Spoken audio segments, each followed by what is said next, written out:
All right, all right. Let's get ready to roll, guys. All right, so we will be live. We'll start this probably 3-4 minutes from right now, and we'll get rolling. Today's a pretty cool day because one, David gets promoted to panelist. Why he doesn't log as an admin, we still don't know, but we'll get there. So thank you guys for joining in. We'll start in a few minutes. You got me live from, we're going to call it Dayton, Ohio. What's up, Mr. Bonnie? Dayton, Ohio, where the admin logins exist. They haven't made their way. Admin logins exist here. It is. Haven't made their way down to Nashville yet. It's a beautiful thing. I passed right through Nashville. I told you that. Always. Never stopped. Right by Never your house. Hi. Didn't say hi. I just went right by. Right for the pork bites. That's right. That's right. No gifts, no stop. How it works. If you guys, that's an internal joke because David's words of appreciation is absolutely how he receives. I'm butchering my words here, but his language of appreciation is kind words. Yes. There you go. And mine's gifts. So if you don't give me a gift, I don't really care. You can tell me good job all day long and it means nothing to me. So recognize it. If you're a leader and you're sitting in here, recognize how your team sees appreciation because it can make a big difference. Because if you tell me good job, it's not going to mean nearly as much to me as it is to David.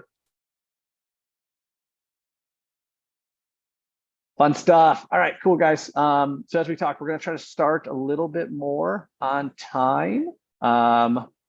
So 3:01 Eastern. Yep, guys. So we're gonna knock this out. Here we go. All right, 3:01. Welcome. No reps left behind, guys. We're going to make this pretty fun. So we have been on an 8-week sprint. So if you've been joining us and kind of going through each one of these, it runs for 8 weeks. And what we do is we dive into the 4D sales process, and we're at the end, or I'll say toward the end. We're never really over until the job's sold, right? Or produced or paid, whatever you want to consider it.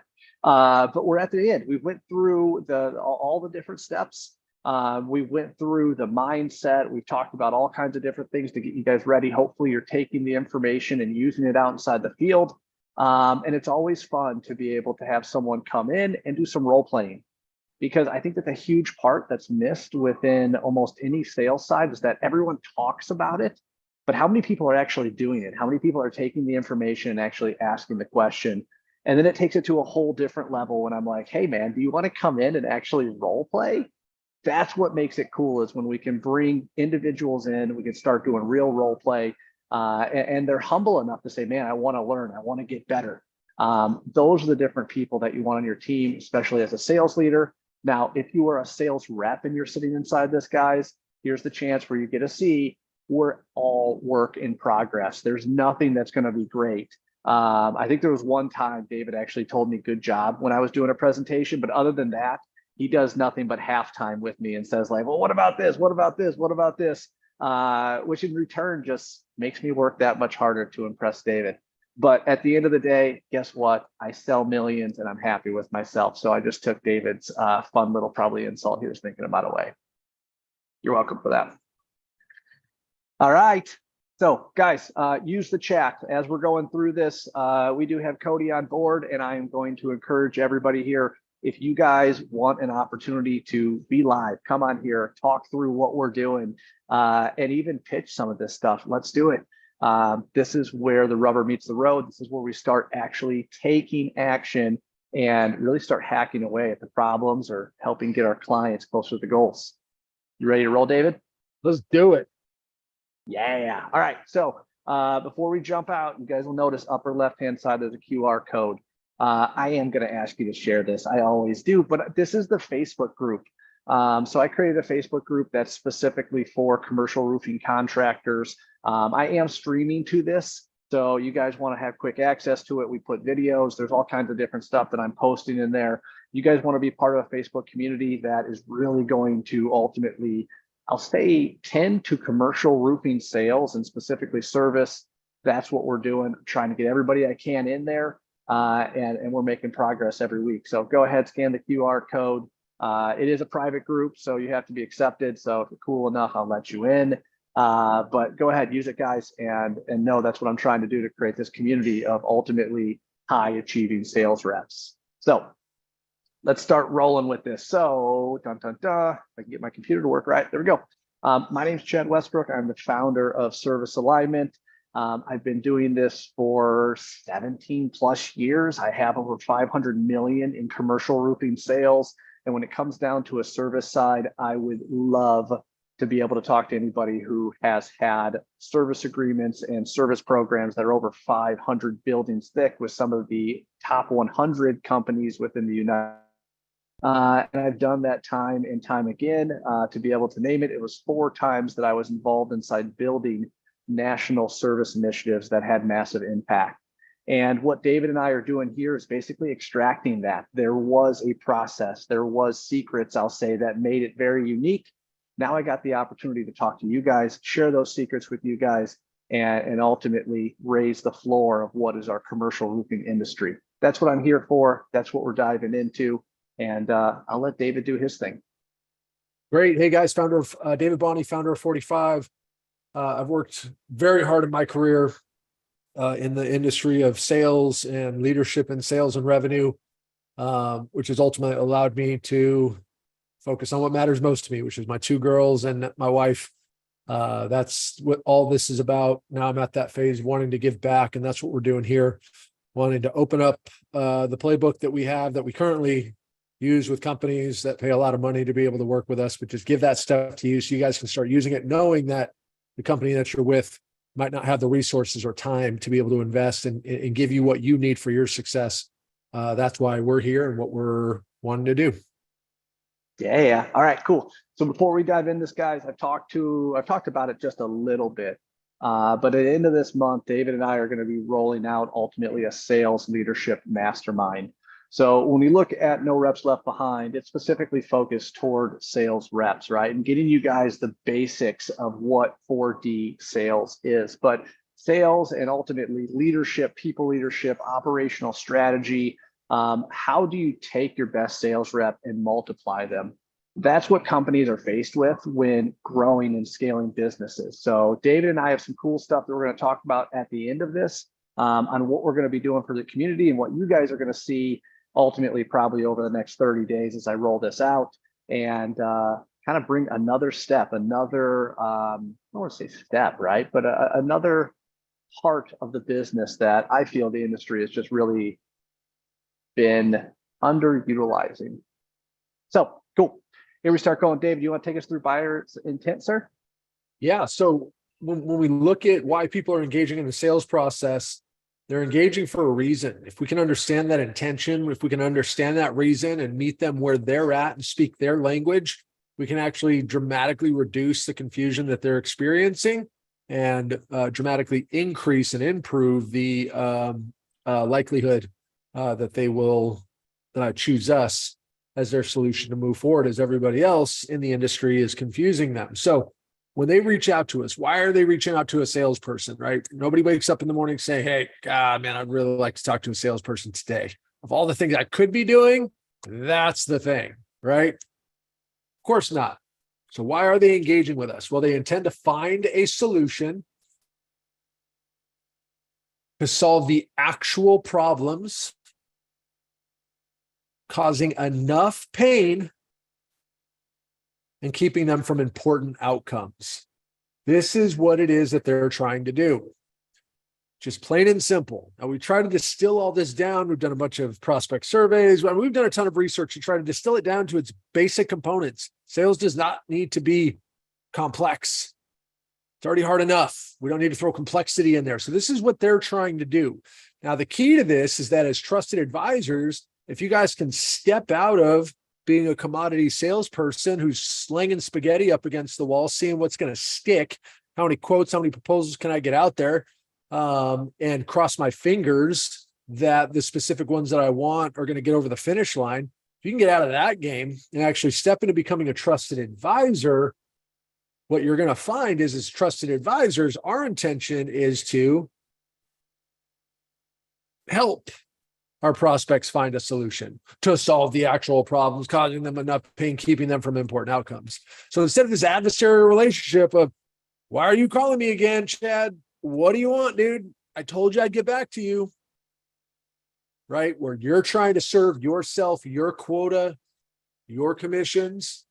You get on the same side of the table with them as being a trusted advisor, and you become that person that they look to, that they are engaging with as they're going through the process, trying to figure out how they're best going to accomplish their goal. And that partnership right there that you can create from a trusted advisor stance, not only close more deals, but then it creates repeat business, long-term accounts that you can then continue to grow within your book of business. And then that's the key to the 7-figure sales rep, where there's $2 to $3 million a year that you can be spitting off in sales and correlative commissions. This is the key. If you want to stay at 500,000 a year, 700,000 a year in service sales, really pushing it, continue being a commodity salesperson. If you want to step out of that, you got to step into being a trusted advisor. And I'm going to take it one step deeper, because you made a great point inside there, right? If you want to be a $500,000 a year salesman and you're happy with that, or even whatever size your projects are, you want to continue to hunt is really, the way I look at it, because when you are a trusted advisor, you have relationships. And when you have relationships, that means people call you to be able to help solve their problems. Now, you might get calls, right? But if your calls are, hey, I have a roof leak, come fix it. Yes, you're solving problems, but you're not being a trusted advisor. You're not helping them see the future or see the bigger problem that ultimately you guys are there to be able to solve. So when we talk about solution, and I had this conversation actually early this morning with, what does solution mean, right? Solution is long-term. Solution is not break fix. Solution is being able to partner with them to understand what their goals are. And one thing that is very different in what we're proposing and what we're teaching at this point right now is that everything that we're doing, and if you notice on this first slide here, guys, it's the buyer's intent. Everything is focused toward our customer. And that is for a very specific reason, because the customer is the one who makes the decision who they go to, right? The customer is the one that ultimately dictates the experience. It doesn't matter how great you think your experience is. The only thing that matters is what your customer thinks, because that's going to be the difference, is if you get that next job or not.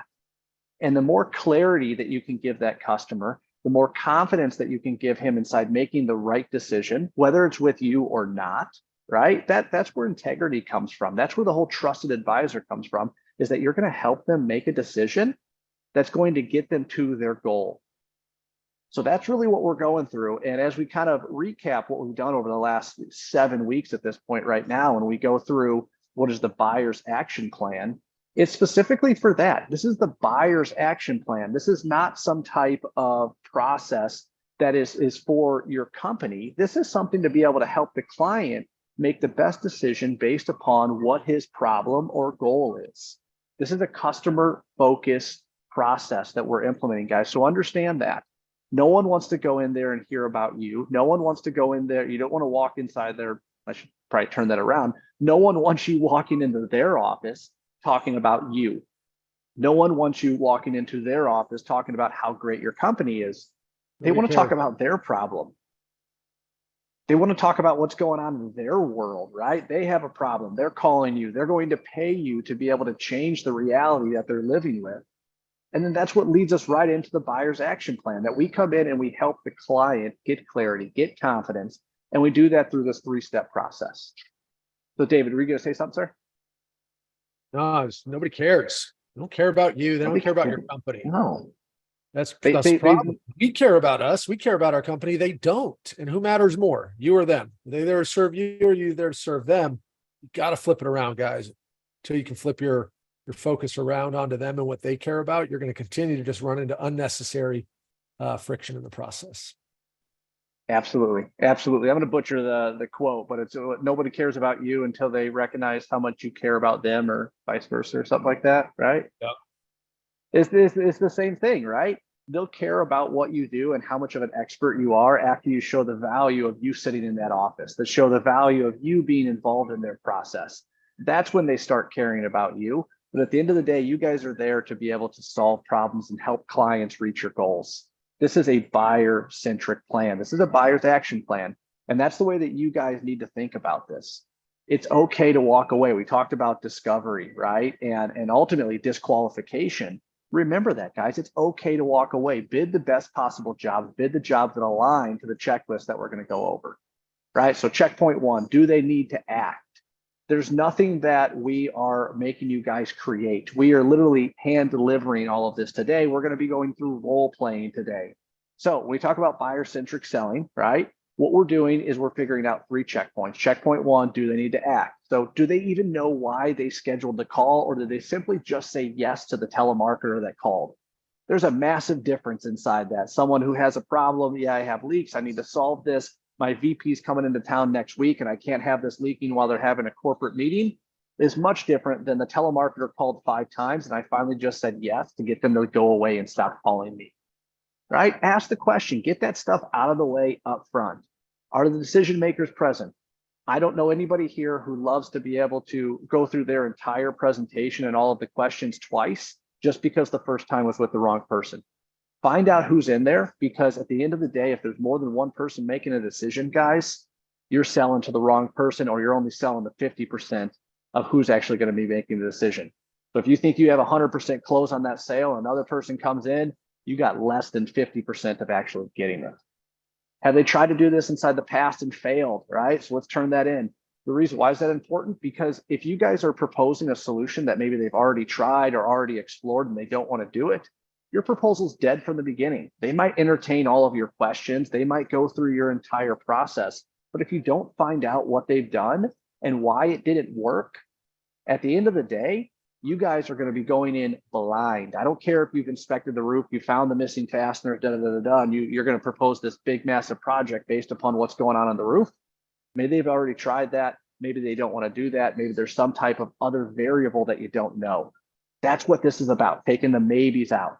And then the final one, do they need to act, right? So based upon a 1 to 10, how big of an issue is this to you? And if they give you anything less than an 8, we'll talk about this inside the role playing. Okay, well, talk to me about what is 8, 9, or 10. Because if there are projects in front of what your job is or what your goal or problem that you're solving, that's absolutely okay. But if you, and when I say you, it's everybody who's watching this webinar, has a proposal in your book of business that you have delivered that you do not have a projected close date on, that means something is more important than your proposal. If they say, call me back next week, that means something is more important than your proposal. If it's been sitting there for a month, it means something or multiple things are more important than your proposal. Get this, guys? You guys kind of see how this is flowing right now? There is a way to be able to project sales. And it's how important is this to your business, right? What's the impact? How big is this? Do they actually need to act to get it done? David, anything you want to add to this side, sir? Nope. All right. So we're going to go to checkbox number 2, right? Do they need new or outside help? This is one of the ones that I'm very passionate about because I run into this so much. So first off, are we aligned to the actual problems that need to be solved? Just because they say I have water on the floor, that's not the bigger problem that we're actually looking for, right? The bigger problem is, who cares if water's on the floor? Who cares if the ceiling tiles are stained? We need to figure out what are the problems, right, that need to be solved. And a lot of times they're bigger than even what the client sees. Because as the client, you need to put yourself in their shoes. All they see is the stained ceiling tile. They don't know what's going up on that roof. They just have a roof leak and they know it's affecting their business and they want it fixed. Now you go up there and you find it looks like a bomb went off, right? What's the bigger problem? The bigger problem is we're not going to be able to solve these leaks. The bigger problem is that the water on the floor creates a slip fall hazard. The bigger problem is that, you know, whatever it is to that business, you guys have to go deep and figure out what are the actual problems, right? Are we aligned on the actual problems that need to be solved? Number 2, are the expected outcomes enough to fund a solution? So this is ROI. Return on investment is not only the cost of the proposal.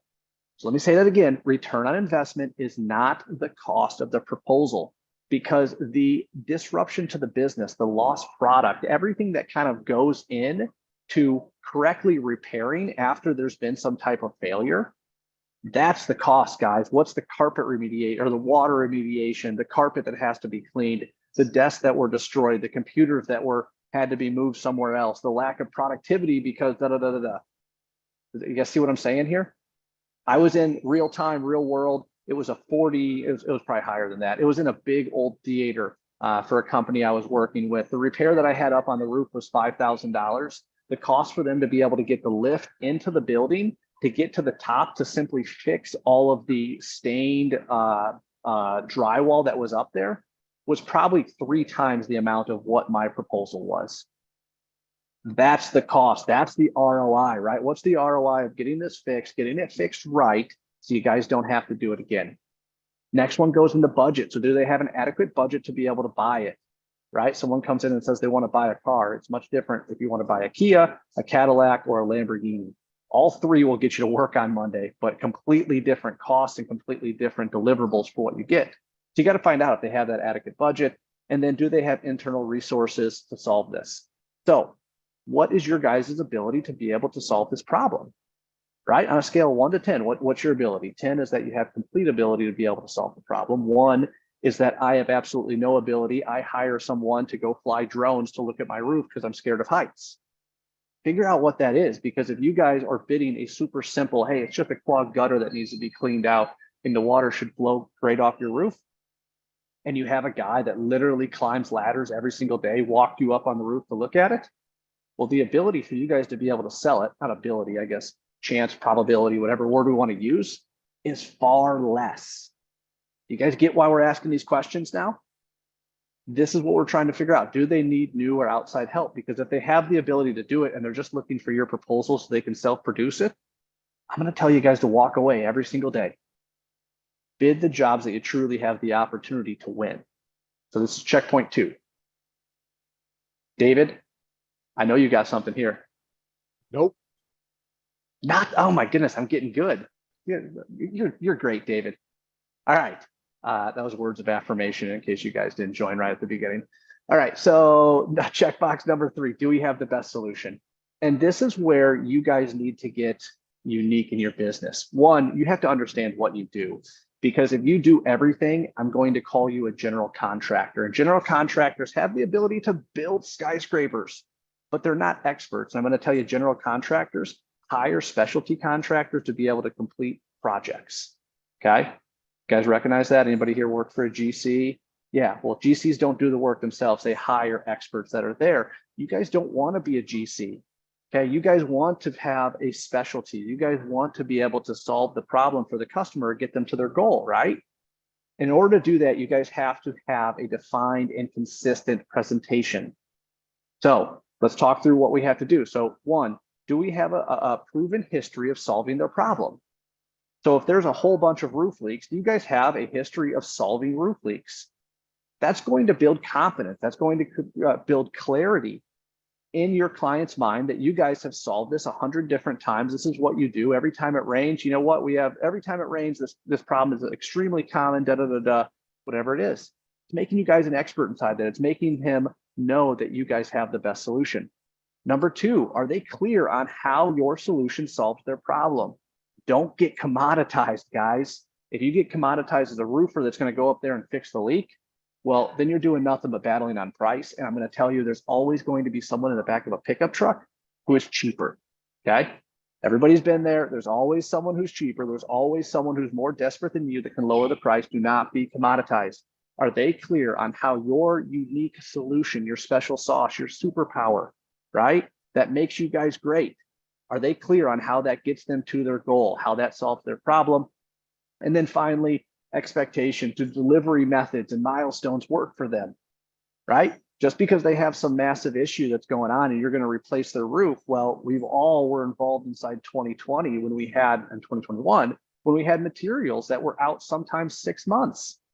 That doesn't work for everybody, right? We had to go to lightweight insulating concrete, or we had to go to liquid membranes or something else. The last thing that you guys want to do is sell a product and then not be able to deliver.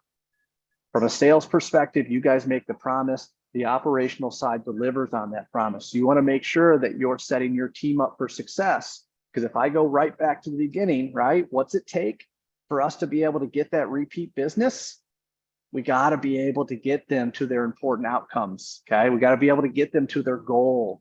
That's what we're trying to do. That's the point of these 3 check boxes. That's why we went through the last 7 weeks worth of training with you guys, to be able to give you all of the tools that you need to go there and professionally, consistently deliver and solve problems for your customers.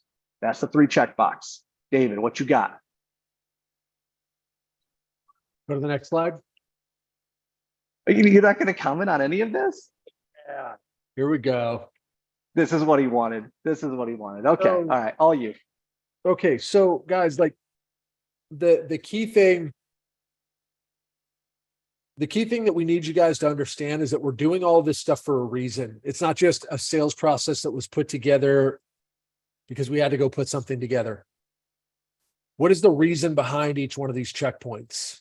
Well, I call these the 5 revenue reapers. And the revenue reapers are basically, if you go to close lost, any deal that doesn't close, it's going to fall into one of these 5 buckets on the actual reason why. Either they didn't trust you or the company to be able to solve their problems. You lost it to competition, whether it be internal or external resources. Nope, not yet. Price. Oh. Go back. Yeah. Price. They felt like somebody else, they felt like you were too expensive and beyond their budget and somebody else was going to fit in better. Timing. They have a belief that it's not the right time. And other things, other priorities take precedence, or product fit. They just don't think that your offering meets their perceived needs, if you will, to solve their problems, the problems that they see. Okay. These are the 5 reasons why you lose deals, period. It's not rocket science, guys. Like this is it. This is it. And we've talked about it in various ways, but we're just trying to put it together and say, this is what's killing your deals. These 5 things. So then why are we doing this? All right, go ahead and click down. Well, if you look at checkpoint one takes care of timing. It qualifies up against timing and it takes care of it. Okay. There's not any issue there. If you get to checkpoint 1, and they absolutely do need to take action. Checkpoint 1 also bleeds into competition a little bit. All right, go to the next one. Checkpoint 2 squarely handles competition around problem reframes, around gap in ability, and it also takes care of price with ROI and budget analysis. Okay, those 3 are gone. If you get through the first 2 checkpoints and those boxes are checked and you get a high score on the 1 through 10 in terms of a priority and a low score on 1 through 10 in terms of ability, those 2 are taken care of. And then checkpoint 3 takes care of product fit and trust. So when we're looking at this, we're not just giving you guys some random sales process to go through. We're actually giving you the ability to proactively eliminate all 5 of these close loss reasons. And if you're losing deals for one of these 5 reasons and you're not implementing this stuff, there's nothing else we can do for you. Now, those of you that are doing it and you're still losing a deal to one of these every once in a while, then you got to figure out why. And then you modify and you tweak and adjust your process and you make it better. This company didn't trust us for X, Y reason. Maybe our stats didn't involve their kind of user type or their market or their vertical. Whatever the thing is, you can iterate and you can close it and you can reduce the number of deals that are being lost for one of these 5 reasons. Once the seeds of doubt are planted, those weeds are going to grow in the field of that sales process uncontrollably. So we don't want the seeds of doubt to be sown. We overcome that by proactively addressing these objections every single time. Every time you guys listen to any sales coach, sales trainer, sales expert, and they're teaching you how to overcome objections, they are doing it wrong. Tell them they can @ me on Twitter. I don't care. I'm more than happy to have the conversation about their stupid ways of just going about a sales process and then overcoming objections and telling people the thing that they want to do is actually wrong. And you're stupid, Mr. Prospect. You need to do it this way. Or some savvy email you can send. It does not work. This is the way that we need to go about it. All right, I'm off my soapbox. I'm done. Thank you, guys. Yeah, I mean, that's my time. I'll see you guys next week. How you really feel. and hats off. I mean, to the logo. This is a sweet logo.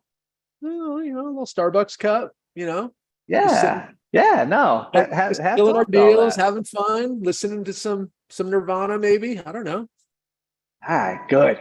Good. Good. Good. All right. Awesome. Thank you Talk for to the putting this designers. together Talk and to the running. designers. Yeah. Yeah. Yeah. No, I will. All right. So I like it. This is solid. And he's right inside here. Product fit, timing, price, competition, trust. All of that is required, guys. And as much as all of this is there, it's still, like you said, it's outlined inside the 3 check boxes, guys. So this is your challenge. Take this to market, try it out, use it.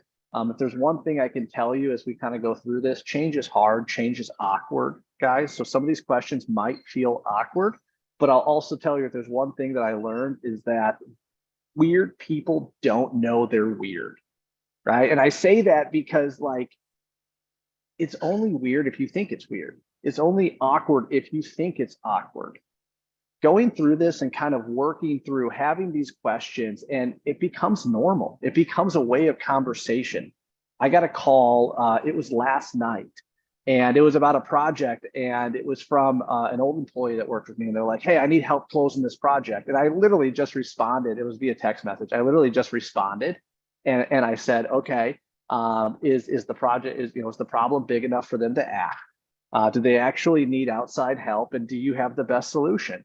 And we had an entire conversation simply on this. And it's just like, if you would just join No Reps Left Behind and just knock it out, like you would get all of this done. So you can go through, we'll talk about this next week in halftime, guys, but it's only awkward if you make it awkward. It's only weird if you make it weird. Ask the questions, get used to being uncomfortable, because that's part of growth. That's part of making it to that next step. All right, so we are going to go through the perfect buyer's journey. I know we've already done the 3 checkpoints. We're right at our halfway mark as far as our time. And this leads us to the power of role playing, guys.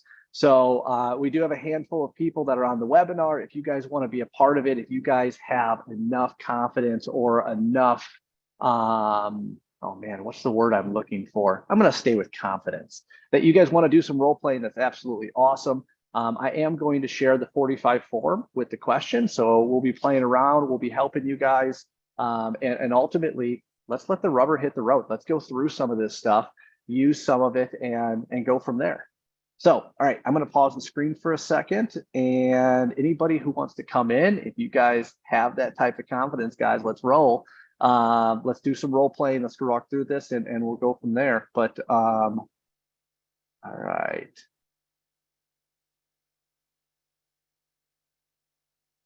All right, so Cody, I pushed you over and you should be able to talk. If you want to see your beautiful face, we could do that as well. And what I'm going to do at this point is share.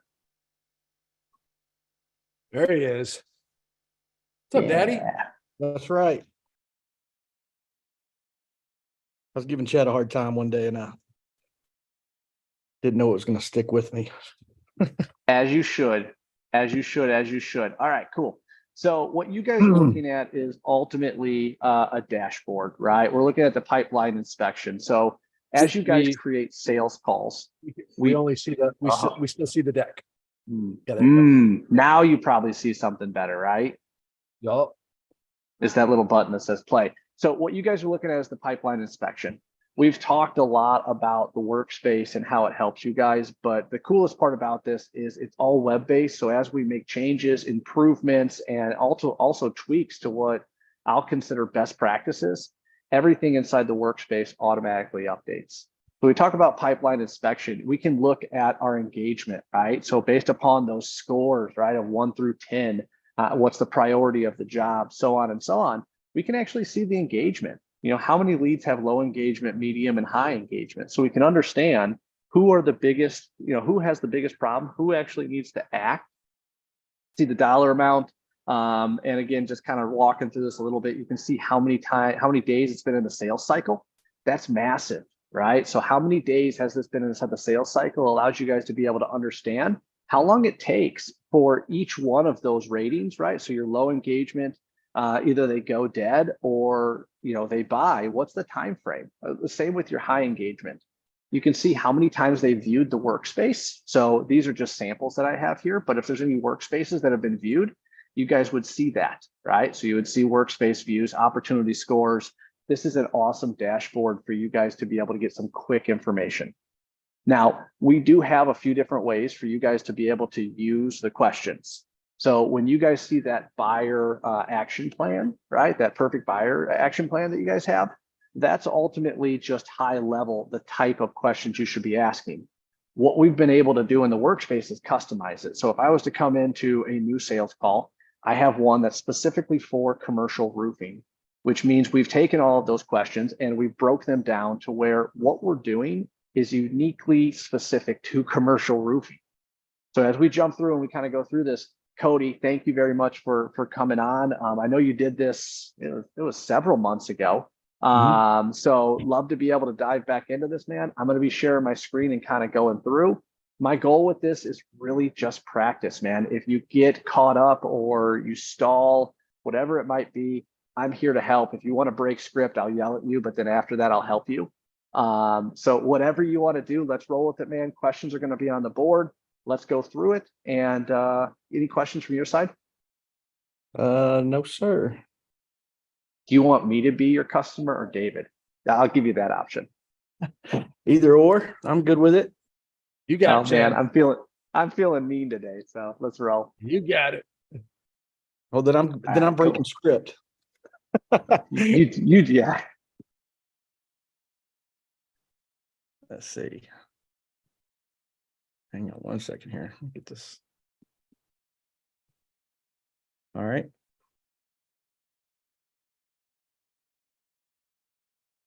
Looks like. You tell me when you're ready. Yeah. So just to be clear, I'm not going through like my normal presentation. I'm going to be reading off your script here. However we want to do it, I want to run as close as we can to the 4D process. I know you have had the opportunity to kind of have a unique side to it, but I do want to go through these questions and I do want to kind of really put in place everything that we've been training over the last 7 weeks or so. Okay. I'm ready. Hello, Chad. Hello, Chad. How you doing today, man? Good. How about you? I can't complain. Trying to stay cool in this hot weather. You're telling me. So typically how these calls go, when people take the time to sit down with me, they usually have a problem they're trying to either solve or a goal they're trying to achieve. Which one is that going to be for you today? Well, I'm going to tell you, I got a problem. We've been having leaks in the facility for probably about a month and a half, something like that. They just continue to get worse every time it rains. And the last time it rained, we had some damaged product that we ended up having to get rid of. And my boss asked me to get some proposals. So if you guys can come and give us a quote, that'd be great. Let's see here. Absolutely, man. So let me ask you, who's responsible for solving all these problems? I mean, or getting the company to your goal? I'll stop there. Okay. So ultimately, I've been asked to be able to get the proposals. Once I get all of those proposals together, I will give them to my boss.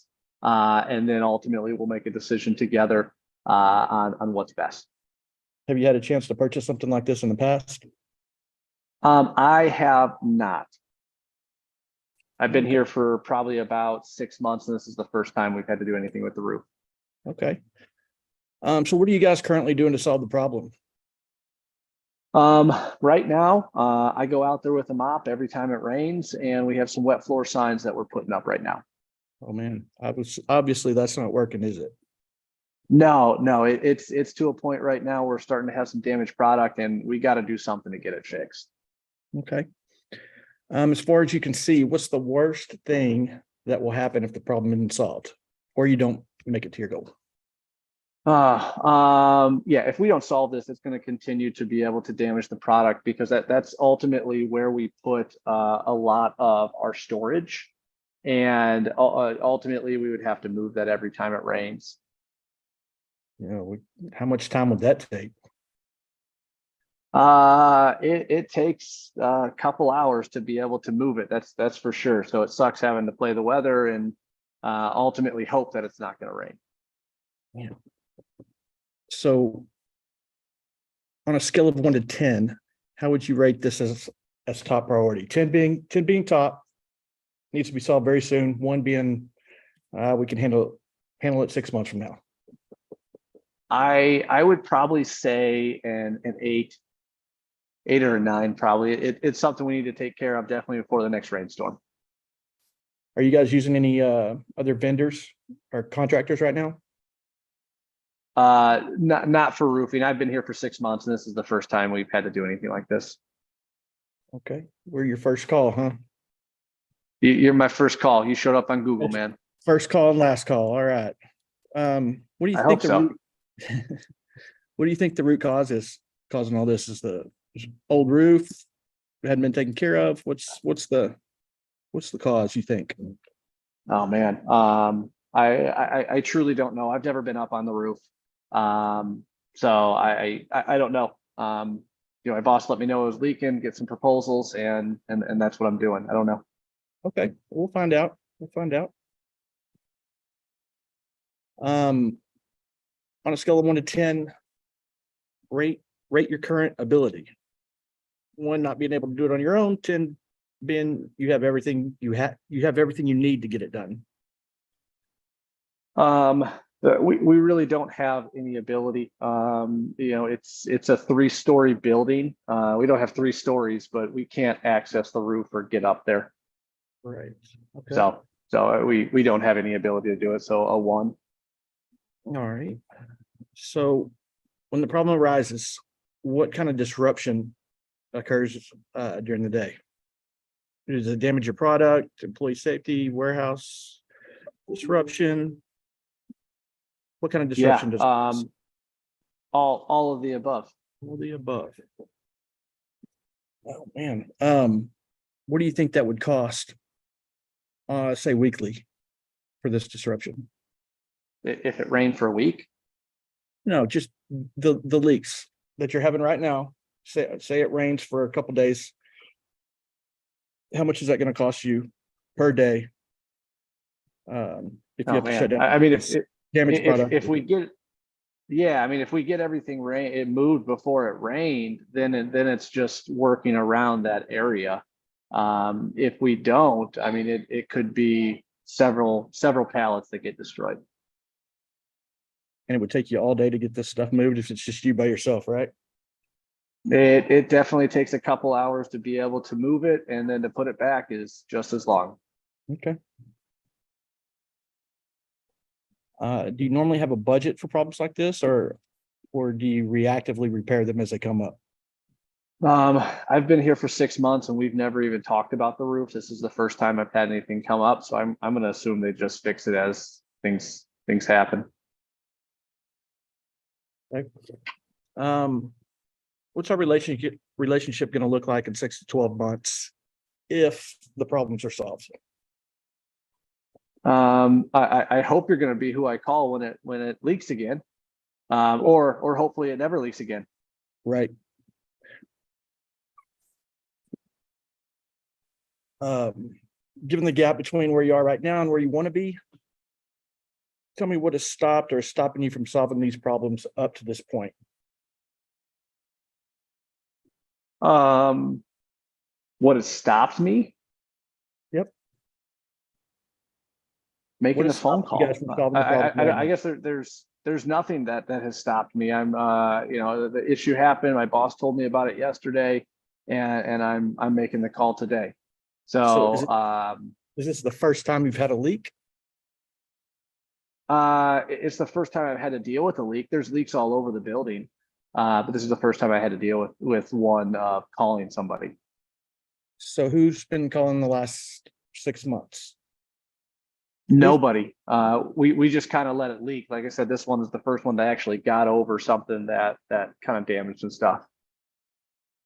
Okay.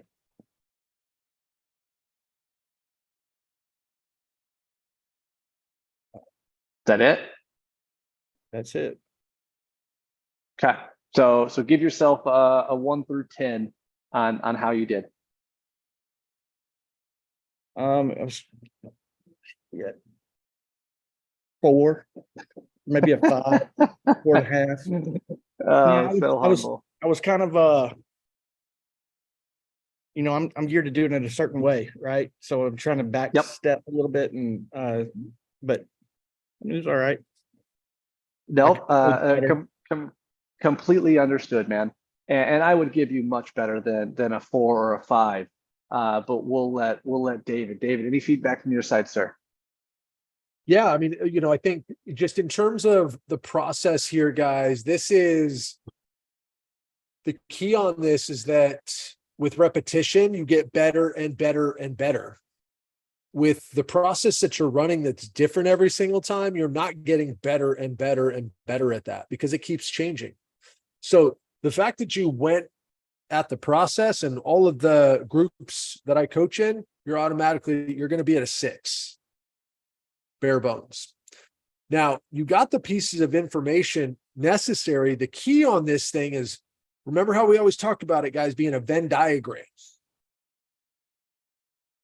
It's always just about bringing in the previous information that you've already gotten from them and tying that into the next question. So, Cody, I know you said that it's a 3-story building, and you guys can't even get up on top of the roof. Do you not have anybody on site that typically takes care of this stuff at all? What has kept you guys from really, other than being able to get on top of the building, is there anything else that's kept you from really solving this on your own? And now it's a situational, it's a development in the conversation as opposed to a new step of the conversation. We always want it to be a development in the conversation. So that's always key. And as you do it more and more, it gets a lot easier because you know what you're asking and when, and you start to earmark. I already got a piece of that information. I know, boom, I'm coming down here. And that notes panel on the right-hand side is perfect for that stuff.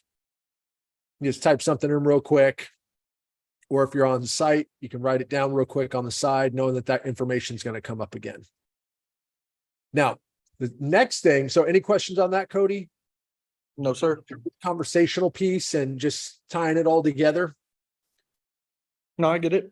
Absolutely. All of the information is important, and it should all be sequential. So as we bring in the sequential elements into the dialogue, it makes it a lot easier. Now, the next thing, there's 2 specific areas. This is now more advanced, but there's 2 specific areas, bar none, always, that we want to probe. Yep, right there, Payne. Go back up. Oh, sorry. Go to 4. There you go. Oh, sorry. What's the worst thing that's going to happen if you guys don't solve this problem? Right. And another key thing, if they gave you a problem, you don't have to say a goal, right? They gave you a problem right at the jump. So you can just say, yeah. What's the worst thing that's going to happen if you guys don't solve this? If you guys can't get this specific leak, and it doesn't have to be the problem, you can insert the problem too, right? If you guys can't get this specific leak solved, I know you already said, right? Conversational again, that it's in a spot where it's damaging product, and that's a no-no. How much product is getting damaged?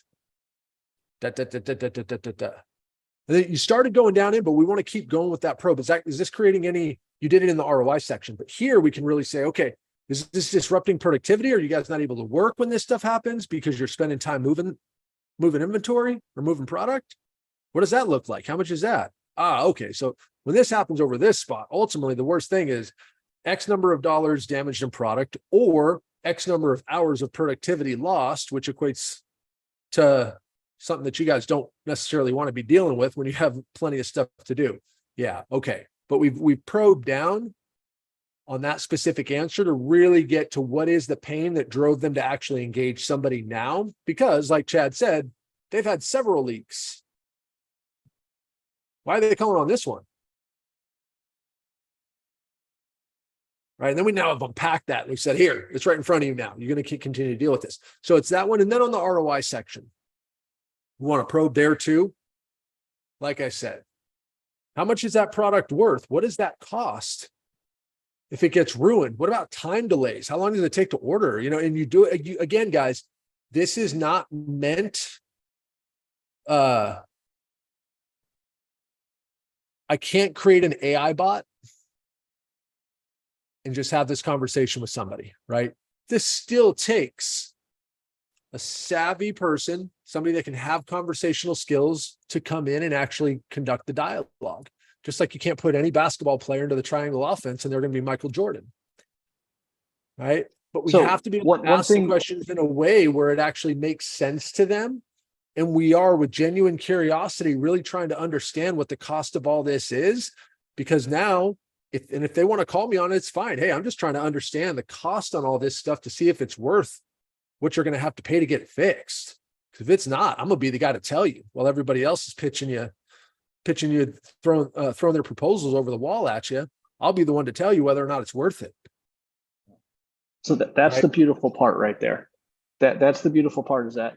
So Cody, when we were in this, I sensed that there was awkwardness, right? When we were at this, because I already kind of gave you the answer, right? Like some stuff got destroyed. And you tried to go into this. And there's a way to do it to where you're not interrogating, but you're inquisitive, right? And that's the conversation piece. That's the human piece that, like, I'm truly interested. So like, do you move it with a forklift? Like, what does it look like? What's in the boxes, right? So one question you didn't ask me is what I said, product got destroyed. You didn't ask me what the product was. So learning about their business, truly being inquisitive about kind of what do you guys do here, right? Like what is it that you do? What's important? You know, who cares if the boxes get wet? You know, what's it matter if the product gets destroyed? I don't know if I said this inside one of the other ones, but there was a tire wholesaler in Houston when one of the hurricanes went through years ago, and they literally told me they just took a air blower and they blew the water out of the tires and it was fine. So like, what's it matter if the stuff gets wet? What's it matter if there's water on the floor? What's it matter if they have to move boxes? That's the inquisitive side of like, talk me through this. Like, what does it matter if it takes you 2 hours? Like, what are you so busy doing? And that's an inquisitive side. It's not made to be a jerk or anything else like that, but I'm truly trying to learn about the business, because that's how I can help them to be able to say, okay, this guy's supposed to be running the sales team, but he's not running the sales team. They send him in the back to go move the forklift because rain's coming in and they're afraid product's going to get destroyed. Now, do you guys see the bigger problem? The sales team is in the back moving pallets when they're supposed to be selling product. That's the bigger problem that we have. And the key thing, I think, obviously we know you, Cody, your conversational skills are off the charts, right? You do it in this way. And I know you've got, right, we've amended the process and right and how we do it. But, you know, if you did it this way a handful of times, I mean, you would just be, I mean, I know you'd have the conversational elements and you'd know how to weave them all in, right? Coming in like this, doing it in front of the group to show how it can go through, but give us an example to build on is awesome. And it's difficult, but everybody else that's listening, it truly takes, you go through it 3 to 5 times and you just start, yeah, I know where they're going to go with this. I know the next question I'm going to ask. Boom, boom, boom, boom, boom. Right. And then you've got a process that you can build on and optimize, guys. That's where if you want to have a career in sales, if you want to have a career of abundance where you can make as much money as you want in this kind of role, as opposed to moving into something else where there's always some sort of cap in other traditional roles, you have to have something to build on. And it can't just be a Rolodex or LinkedIn connects, right? You got to build a skill set so that you can sell into any market, so that you can effectively create relationships in any city, in any environment that you're in. This is the start of that build. Salespeople that I know, the way that they sell today is the same way that they sold 10 years ago, same way that they sold 15, 20 years ago. The way I sell today is drastically different than 12 to 24 months ago. Obviously, that's because I'm in the lab constantly with all of our clients, with all of our reps, picking this stuff apart, optimizing it, trying to improve it based on specific use cases and closed loss reasons. But the iteration should be happening that fast. You should be getting that much better. That's counter to today's sales culture, which I think is a mess. And we got to get away from it. Absolutely. All right, cool guys. So Cody, I have a massive amount of respect for you for doing this, man. It takes a lot, and even with everybody on here, other than calling out Yana, you're next. But with everybody on here, next time, Yana volunteered. She's going next. She did. That's right. Oh, she did. That's right. She's yeah. It's going down. I have a massive amount of respect for you, Cody. Thank you. Because you knew coming on here, right, you were going to pitch, you know, you're going to do your best. And then you knew that we were going to coach you, right, on some things that could have went differently. And the other thing that I'll say is it's never going to be right. Again, I make jokes about it, but me and David still go through halftime on things that I'm working on. And he'll tell me, you're not deep enough. Go deeper, go deeper, go deeper, right? And that's what we're going to talk about next week. Until the job is sold or until it is dead, guys, there's still opportunity of value. There's still opportunity to be able to go in, do halftime, go back, ask the questions that you missed. It's not gone. If your client hasn't awarded the job yet, it means that the problem hasn't been big enough for them to sign the contract.